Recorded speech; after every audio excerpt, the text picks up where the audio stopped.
Praise the Lord. இன்னைக்கு ட்ரைங்கான Bible வசனம் பார்க்கலாமா? சமாதானத்தின் தேவன் சீக்கிரமா உங்க காலின் கீழே சாத்தானை நசுக்கி போடுவார். சங்கீதம் 140 அதிகாரம் 3 வசனம். சர்ப்பத்தை போல தங்கள் நாவை கூர்மையாக்குகிறார்கள், அவர்கள் உதடுகளின் கீழ் விரியன் பாம்பு விஷயம் இருக்கிறது. சேலா. அதாவது சர்ப்பத்தை போல தங்களோட நாக்கை கூர்மையாக்குறாங்க. சர்ப்பத்தோட நாக்கு பாத்தீங்கன்னா ஷார்ப்பா இருக்கும். அந்த எட்ஜ் ரொம்ப ஷார்ப்பா இருக்கும். ஒரே நாக்கு 2 தான் பிரிகிற மாதிரி இருக்கும். அந்த மாதிரி ஷார்ப்பா அவங்களோட நாவு இருக்கு. அதாவது நாவனா அவங்களோட வார்த்தைகள் நம்மளுக்கு பிடிக்காதவங்க அவங்க சொல்ற வார்த்தை நம்மள காயப்படுத்துது, ஈட்டிய போல குத்துது, எனக்கு கசப்பா இருக்கு, இந்த வார்த்தையை ஏன் அவங்க இப்படி சொன்னாங்க, என்னால தூங்க முடியல, சாப்பிட முடியல, எனக்கு இப்படி எல்லாம் பேசிட்டாங்கன்னா அப்படி இல்லை, ஆனாலும் என்னை இப்படி எல்லாம் கேவலமா பேசிட்டாங்க அப்படின்னு சொல்லி நம்ம எத்தனையோ நாள் அந்த வார்த்தையை குறிச்சு கவலைப்பட்டிருப்போம், வேதனைப்பட்டிருப்போம்.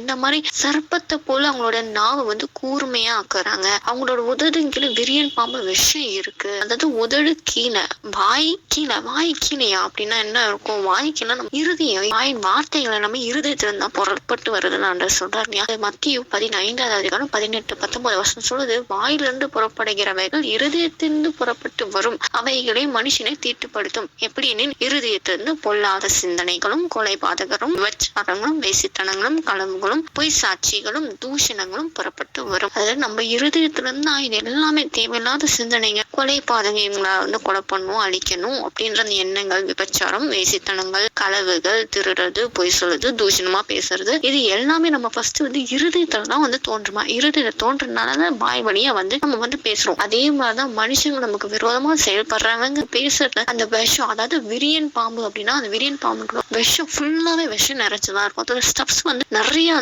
விஷம் வச்சிருக்கும். சோ இந்த மாதிரி இவங்களோட இருதயம் விஷம் உள்ளதா இருக்கு. அதனாலதான் அவங்களோட வார்த்தை நாவல்ல சர்ப்பத்தை போல கூர்மையான வார்த்தைகளை வெளியில வருது. இது தாவீது ராஜா சொல்லியிருப்பாரு. அவங்களுக்கு சுத்தி இருக்க எனிமீஸ் தொந்தரவு கொடுக்குறாங்க அப்படின்றத கர்த்தர்கிட்ட முறையிட்டு ஜெபிப்பாங்க. சோ நம்ம வாழ்க்கையில நம்ம நிறைய இந்த மாதிரி ஃபேஸ் பண்ணிருப்போம். ஆண்டவர் பயன்படுத்துறா நடத்துறாருன்னு தெரிஞ்சு சுத்தி இருக்கவங்க நம்ம தூஷிப்பாங்க, வளர விடக்கூடாதுக்காக தவற அவதூறு சொல்லுவாங்க, பொய் சாட்சி சொல்லுவாங்க, நம்மள எப்படியாவது சிக்க வச்சிடணும், அழிச்சிடணும் அப்படின்றதுக்காக கண்ணாமண்ணான திட்டங்கள்லாம் போட்டு கண்ணாமண்ணான வார்த்தைகள்லாம் சொல்லி நம்மள காயப்படுத்தி ஊழியத்தை நடத்த விடாத, முன்னேறி செல்ல விடாம அவங்களோட வார்த்தைகள்னால நம்ம முடங்கி போயிருப்போம். அதை குறித்து யோசனையா இருப்போம். சரியா தூங்க முடியாம, சாப்பிட முடியாம, அதே குறிச்சு யோசனையா இருந்தாலும் நம்மளே வருத்தப்பட்டு கொண்டிருக்கோம் இல்லையா? ஆண்டவர் அப்படி சொல்றாரு, இப்படிப்பட்ட வார்த்தைகளை நான் அழிச்சு போடுவேன், இன்னும் இல்லாம தரையில போகும்படி செய்வேன். அதனால வசனம் சொல்லுது, ரோமர் 16 அதிகாரம் 20 வசனம், சமாதானத்தின் தேவன் தாமே சாத்தானை உங்க காலின் கீழே நசுக்கி போடுவார், நம்முடைய கர்த்தராக இயேசு கிறிஸ்துவோட கிருபை உங்களோட இருப்பதாக.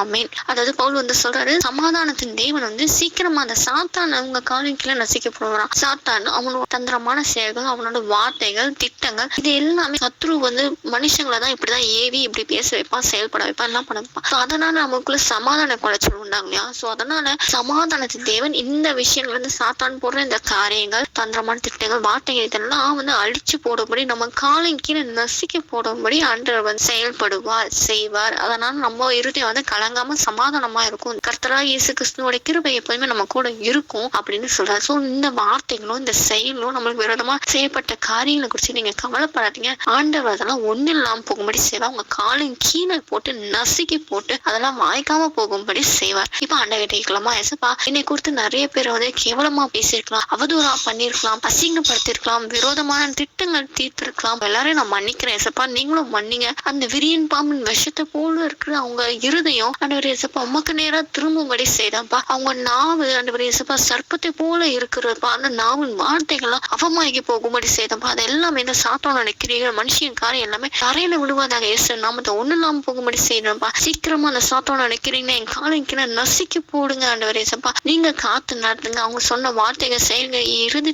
காயப்படுத்தாதபடி காத்து இல்லப்பா. உங்க சமாதானத்தினால வேடி எடுத்து பாதுகாத்துக்கோங்க ஆண்டவர் இயேசுப்பா. நீங்க பொறுப்பெடுத்து அழுக செய்யுங்க. என்னை உங்க கருத்தை அர்ப்பணிக்கிறோம். இப்ப இயேசு நாமத்தை ஜெபத்தை ஏற்றுக்கொள்ளும் சொல்லி நடத்துங்க பண்ணி ஆமேன் அப்படின்னு சொல்லி ஆண்டவரை ஒப்பு கொடுங்க. ஆண்டு நிச்சயமா அந்த சாத்தான நினைக்கிறீங்க மனுஷன் கரெல்லாம் அழித்து போடுவா. உங்களை சமாதானத்துடன் நிரப்புவார். விசுவாசத்தோட கேட்போம், பெற்றுக்கொள்வோம். ஆமீன்.